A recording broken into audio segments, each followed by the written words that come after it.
വട്ടിയൂർക്കാവിൽ വികസനം കാരണം ആൾക്കാർക്ക് ഇറങ്ങിയടക്കാൻ പറ്റുന്നില്ല എന്നാണ് അദ്ദേഹം പറഞ്ഞത്. അദ്ദേഹത്തിന്റെ വികസനത്തിന്റെ ഒരു ഗുണവും കൂടിയാണ് ഇത്തവണ വട്ടിയൂർക്കാവ് നിയമസഭാ മണ്ഡലത്തിനകത്ത് ലോക്കൽ ബോഡി തെരഞ്ഞെടുപ്പ് കഴിയുമ്പോൾ BJP ലീഡ് ചെയ്യുന്ന സാഹചര്യം ഉണ്ടായിട്ടുണ്ടെന്നുണ്ടെങ്കിൽ അത് അദ്ദേഹത്തിന്റെയും കൂടി വികസനത്തിന്റെ നേട്ടമാണെന്നാണ് എനിക്ക് പറയാനുള്ളത്. ജോസിന്റെ എല്ലാ പ്രവർത്തനവും നമ്മുടെ നാടിന്റെ വികസനത്തിനാണല്ലോ എന്ന് ഓർക്കുമ്പോ ഒരാശ്വാസം. അവിടെ CPM-ന്റെ അവസ്ഥ എന്താ? എനിക്ക് തോന്നുന്നു കോൺഗ്രസിനേക്കാളും പിറകിൽ 3-ാം സ്ഥാനത്താണെന്നാണ് തോന്നുന്നത്. സീറ്റിന്റെ എണ്ണം നോക്കുകയാണെന്നുണ്ടെങ്കിൽ പലയിടത്തും അവരില്ല. കോൺഗ്രസിന് എനിക്ക് തോന്നുന്നു മുട്ടടയും കവടിയാറും ഒക്കെ ഉൾപ്പെടെ ഇവരെക്കാൾ കൂടുതൽ സീറ്റ് ഉണ്ടെന്ന് തോന്നുന്നു. പട്ടമൊക്കെ ഉൾപ്പെടെ ഇവരെക്കാൾ സീറ്റ് ഉണ്ടെന്ന് തോന്നുന്നു. അതാണ് അദ്ദേഹം കഴിഞ്ഞ 5 വർഷമായിട്ട് ചെയ്തുകൊണ്ടിരിക്കുന്ന വികസനത്തിന്റെ ബാക്കി പത്രം എന്ന് പറയുന്നത്. നമ്മൾ എവിടെ പരിപാടി അവതരിപ്പിച്ചാലും ഇതാണല്ലോ അവസ്ഥ. ഇതൊന്നും കാര്യമാക്കണ്ട. എനിക്കിതൊക്കെ ഇവിടെ ആദ്യമാണെങ്കിലും വെളിയിൽ പതിവാണേ. ശ്രീലേഖ മാഡം ശ്രീ VK പ്രശാന്തിനോട് മുറി ഒഴിഞ്ഞു തരണം എന്ന് ആവശ്യപ്പെട്ടിട്ടില്ല. ഒന്ന്. രണ്ടാമത്തെ കാര്യം എന്ന് പറഞ്ഞു കഴിഞ്ഞാല് ഇപ്പോ ശ്രീ അനിൽ ബോസ് കണ്ട കോണ്ടക്സ്റ്റിൽ നിന്നാണ് ഞാൻ പറയുന്നത്. അത് കോർപ്പറേഷനിലെ സെക്രട്ടറിയോടാണ് പറയേണ്ടിയിരുന്നത്. അങ്ങനെ മുറി ഒഴിയണമെങ്കിൽ ഒഴിപ്പിക്കാൻ വേണ്ടിയിട്ട് VK പ്രശാന്തിനോടല്ല പറയേണ്ടിയിരുന്നത് എന്നുള്ള കാര്യം. ഇവിടെ മുറി ഒഴിയണം എന്ന് ഫോഴ്സ്ഫുള്ളി ആവശ്യപ്പെടുകയോ ഒരു കമാൻഡ് ചെയ്യുകയോ എന്റെ അവകാശമാണ് എനിക്കത് റീഇൻസ്റ്റേറ്റ് ചെയ്ത് തരണം എന്ന് പറയുകയോ ചെയ്തിട്ടില്ല എന്നുള്ളതാണ് ഞങ്ങൾക്ക് അറിയാവുന്നത്. അതൊന്നും എനിക്കറിയാൻ മേല. ഇങ്ങനെ എന്തെങ്കിലുമൊക്കെ പറയുമ്പോഴേ എന്റെ മനസ്സിനൊരു സന്തോഷം ഉണ്ടാവുള്ളൂ. ഞാൻ എന്റെ സന്തോഷം നോക്കിയാ പോരെ. മാഡം പറഞ്ഞിരിക്കുന്ന വളരെ സൗഹൃദ സംഭാഷണത്തിൽ ശ്രീ VK പ്രശാന്തിനോട് സംസാരിച്ചു. VK പ്രശാന്തിനോട് നമുക്ക് ഒരുമിച്ച് വർക്ക് ചെയ്യണം, ജനങ്ങളുടെ ആവശ്യങ്ങൾ മുമ്പോട്ട് കൊണ്ടുപോകണം, പ്രശാന്ത് MLA ആണ്, എനിക്ക് എന്റെ സഹോദര തുല്യനാണ്, എനിക്ക് വളരെ അനിയനെ പോലെയാണ് എന്നൊക്കെ പറഞ്ഞ് ആ ഒരു സൗഹൃദം പുനഃസ്ഥാപിക്കുകയും അതിനുശേഷം മാഡം പ്രശാന്തിനോട് പറയുന്ന കാര്യം ഉണ്ടായി. ഇതിനകത്ത് എനിക്ക് സൗകര്യങ്ങൾ കുറച്ച് കുറവാണ്, സൗകര്യങ്ങൾ കുറച്ച് കുറവായതുകൊണ്ട് MLA പറ്റുമെങ്കിൽ മറ്റൊരിടത്തേക്ക് ഷിഫ്റ്റ് ചെയ്താൽ നന്നായിരുന്നു. അത് ഇപ്പോ നാളെയോ മറ്റന്നാളോ വേണമെന്നൊന്നും അല്ല. MLAക്ക് സൗകര്യം ഉള്ളതുപോലെ അതിനെക്കുറിച്ച് നമുക്കൊന്ന് ആലോചിച്ചാൽ നല്ലതായിരുന്നു, നമുക്ക് അതിനെക്കുറിച്ചൊന്ന് സംസാരിച്ചാൽ നല്ലതായിരുന്നു. ഇതാണ് ശ്രീലേഖ മാഡം പറഞ്ഞതായിട്ട് എന്റെ അറിവിനകത്തുള്ളത്. ഇതൊരു വളരെ വ്യക്തിപരമായിട്ടുള്ള ഒരു സംഭാഷണമാണ്. അതായത് നമുക്കൊരാളെ വളരെ അടുത്ത് പരിചയമുണ്ട്, നമ്മൾ നമ്മുടെ ഒരു അവകാശം പെട്ടുന്ന ഒരു സ്ഥലമാണ്, നമ്മളത് വളരെ മാന്യമായിട്ട് അവരോട് പറയുകയാണ്, എനിക്ക് ഇവിടെ ഇരുന്നാൽ കൊള്ളാമെന്നുണ്ട്, എനിക്ക് അവിടെ സ്ഥലക്കുറവുണ്ട്, MLA ഇത്രയും ഉപയോഗിക്കുന്നത് കൊണ്ട് എനിക്ക് അതിനകത്ത് ബുദ്ധിമുട്ടുണ്ട്, അപ്പൊ ഇവിടെ ഇരുന്നാൽ കൊള്ളാമായിരുന്നു എന്ന് വളരെ സൗഹാർദ്ദപരമായിട്ട് വളരെ അടുപ്പമുള്ള ഒരു വ്യക്തിയോട് സംസാരിക്കുമ്പോൾ അതിന് ഇത്രയധികം രാഷ്ട്രീയമായ മാനങ്ങൾ നൽകി ഇതേ BJP തിരുവനന്തപുരം കോർപ്പറേഷൻ പിടിച്ചു കഴിഞ്ഞാൽ ഇനി ഞങ്ങളൊക്കെ ഇവിടെ നിന്ന് ഒഴിഞ്ഞു പോകണമോ, ഈ ഒരു പൊളിറ്റിക്കൽ നറേറ്റീവ് സെറ്റ് ചെയ്യാൻ വേണ്ടിയിട്ട് ഇത്രയും അപക്വമായിട്ട് ആ വിഷയത്തിനെ എടുത്ത് ഉപയോഗിച്ചത് തീർത്തും ധാർമ്മികമായിട്ടോ മാന്യമായിട്ടോ ഉള്ള ഒരു രാഷ്ട്രീയ പ്രവർത്തനമല്ല. എവിടെ എന്ത് പ്രശ്നം നടന്നു കഴിഞ്ഞാലും ആദ്യം ആൾക്കാർ മെക്കിട്ട് കയറുന്ന എന്റെ ആയിരിക്കും. MLAക്കെതിരെ വ്യാജമായിട്ടുള്ള ആരോപണങ്ങൾ ഉന്നയിക്കാൻ വേണ്ടി ശ്രമിക്കുന്നത് ആരാ? 25,000 രൂപയോളം അലവൻസ് വാങ്ങിയിട്ട് 820 രൂപ മാത്രം വാടക കൊടുത്തു എന്ന് പ്രചരിപ്പിക്കുന്നവരാരാ? ഇന്ന് വാർത്താ സമ്മേളനത്തിൽ MLA വാങ്ങുന്ന മുഴുവൻ അലവൻസുകളെ സംബന്ധിച്ചുള്ള വിവരങ്ങൾ ഞാൻ പുറത്തുവിട്ടു. അതിൽ വാടക എന്ന് പറയുന്ന ഒരു ഭാഗം തന്നെ ഇല്ല. അപ്പോ MLAയെ സമൂഹ മധ്യത്തിൽ ഇകഴ്ത്തി കാണിക്കാൻ വേണ്ടിയിട്ടുള്ള ബോധപൂർവമായിട്ടുള്ള ഒരു പരിശ്രമം ഇവർ നടത്തിയെന്നതിന്റെ തെളിവല്ലേ അത്? ഞങ്ങൾ വാടക അടച്ചിട്ടുണ്ട്, ഈ വാടക കുടിശ്ശിക വരുത്തിയെന്ന് പോലും സോഷ്യൽ മീഡിയ ഹാൻഡിലുകളിൽ വാടക കുടിശ്ശിക ഉണ്ടായിരുന്നു. ഇന്നലെ ശ്രീലേഖ വന്ന ഈ വിഷയം ഉന്നയിച്ച ശേഷമാണ് ബാക്കി കുടിശ്ശിക ഇന്നലെ അടച്ചു എന്നുള്ള മട്ടിലൊക്കെ ഉണ്ട്. അങ്ങനെയാണോ? അല്ല, 2-3 മാസത്തെ കുടിശ്ശിക ഉണ്ടായിരുന്നു, അതടച്ചു, ഇന്നലെ അടച്ചു.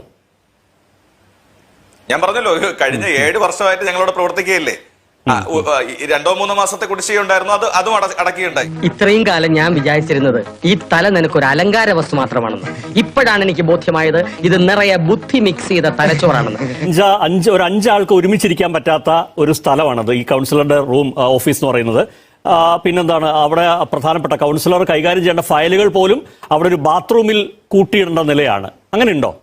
അങ്ങനെയില്ല. ഞാൻ യുവരാജിനെ ആ ഓഫീസ് സന്ദർശിക്കാൻ വേണ്ടി അദ്ദേഹത്തെ ക്ഷണിക്കുകയാണ്. അല്ല, ഇത് യുവരാജ് പറഞ്ഞല്ല, ഞാൻ ഇന്ന് ആ ഭാഗത്ത് കേട്ട വാദമാണ്. അടുത്ത സീറ്റില് അല്ല, ഞാൻ പറഞ്ഞല്ലോ 7 പ്രശാന്ത്, താങ്കളെ എന്നെ വിളിച്ച് കാണിക്കേണ്ട കാര്യമില്ല. 5 വർഷം താങ്കൾക്കൊപ്പം കൗൺസിലറായി പ്രവർത്തിച്ചിരുന്ന ആള് തന്നെയാണ് അത് പറഞ്ഞത്. അല്ല, അത് അദ്ദേഹം തെറ്റിദ്ധരിപ്പിക്കാൻ വേണ്ടി പറഞ്ഞതായിരിക്കും.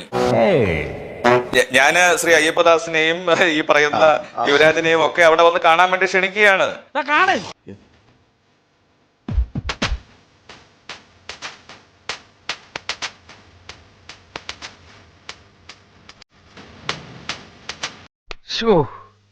കഷ്ടം. അവിടെ കൃത്യമായി കുറച്ചു പേർക്ക് ഇരിക്കാൻ കഴിയുന്ന ഏതാണ്ട് 100 സ്ക്വയർ ഫീറ്റോളം വരുന്ന ഒരു മുറിയാണത്. അവിടെ ടോയ്ലറ്റ് സൗകര്യമുണ്ട്, മറ്റു കാര്യങ്ങളെല്ലാം ഉണ്ട്. അപ്പൊ ഇത്രയും നാൾ ഇല്ലാത്ത ഒരു അസൗകര്യം MLA മാറിക്കൊടുത്ത അസൗകര്യം പരിഹരിക്കണം എന്ന് പറയുന്നതിന്റെ യുക്തിയാണ് ഞങ്ങൾ ചോദ്യം ചെയ്തത്.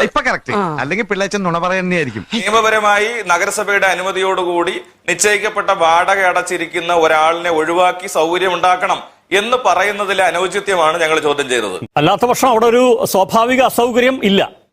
സ്വാഭാവിക അസൗകര്യം ഇല്ലെന്നാണ് ഞാൻ മനസ്സിലാക്കുന്നത്. അല്ല, സൗകര്യവും അസൗകര്യവും ഒന്ന് തീരുമാനിക്കേണ്ടത് അദ്ദേഹം അല്ല, കൗൺസിലറാണ് തീരുമാനിക്കേണ്ടത്. അവർക്ക് സൗകര്യമുണ്ടോ അസൗകര്യമാണോ എന്നുള്ള കാര്യം അവരാണ് തീരുമാനിക്കേണ്ടത്. കാരണം അവിടെ മീഡിയ എല്ലാം നിൽക്കുന്ന സമയത്ത് ശ്രീലേഖ മേഡം എങ്ങനെയാണ് സംസാരിക്കുന്നത് എന്നുള്ള കാര്യത്തെ കുറിച്ചിട്ട് എല്ലാവരും കണ്ടതാണ്.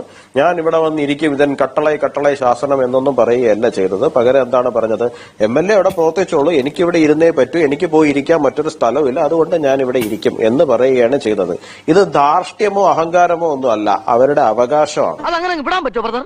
അതെങ്ങനെ വിടാൻ പറ്റും? തെമ്മാർത്തരമെന്ന് ഒരിക്കൽ പറഞ്ഞാൽ മതിയോ? ശ്രീലേഖ എന്ന് പറയുന്ന ജനങ്ങൾ തിരഞ്ഞെടുത്ത കൗൺസിലറുടെ അവകാശമാണ് മുനിസിപ്പൽ കോർപ്പറേഷന്റെ ആ ബിൽഡിങ്ങിനകത്ത് അവർക്ക് അനുവദിക്കപ്പെട്ട സ്ഥലത്ത് ഇരിക്കുക എന്ന് പറയുന്നത്.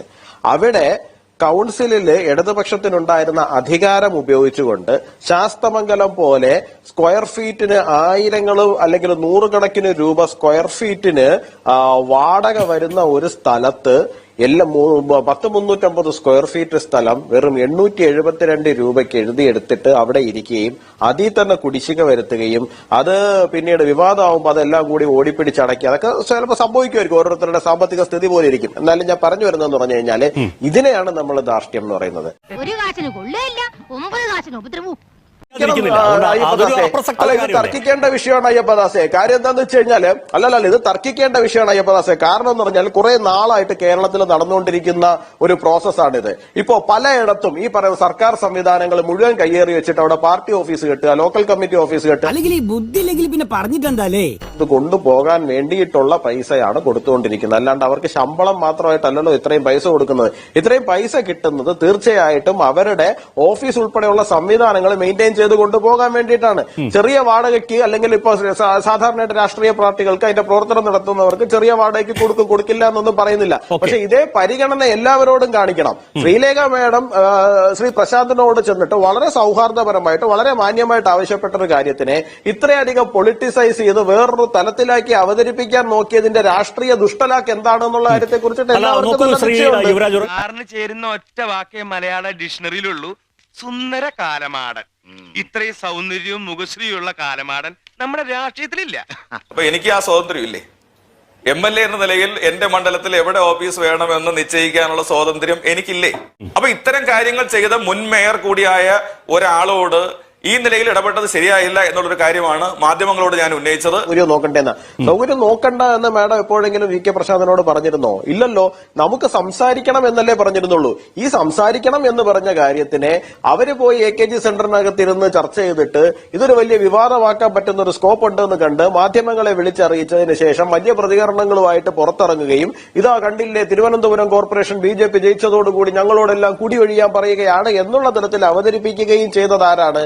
ഇത് തീർച്ചയായിട്ടും ഇടതുപക്ഷത്തിന്റെ കൃത്യമായിട്ടുള്ള ഒരു രാഷ്ട്രീയ ഗെയിമാണ് അവിടെ നടന്നിരിക്കുന്നത്. അതിന്റെ അപ്പുറത്തേക്ക് യാതൊന്നും തന്നെ ഇല്ല. കോൺഗ്രസിന് എനിക്ക് തോന്നുന്നു മുട്ടടയും കവടിയാറും ഒക്കെ ഉൾപ്പെടെ ഇവരെക്കാൾ കൂടുതൽ സീറ്റ് ഉണ്ടെന്ന് തോന്നുന്നു. പട്ടമൊക്കെ ഉൾപ്പെടെ ഇവരെക്കാൾ സീറ്റ് ഉണ്ടെന്ന് തോന്നുന്നു. അതാണ് അദ്ദേഹം കഴിഞ്ഞ 5 വർഷമായിട്ട് ചെയ്തുകൊണ്ടിരിക്കുന്ന വികസനത്തിന്റെ ബാക്കി പത്രം എന്ന് പറയുന്നത്.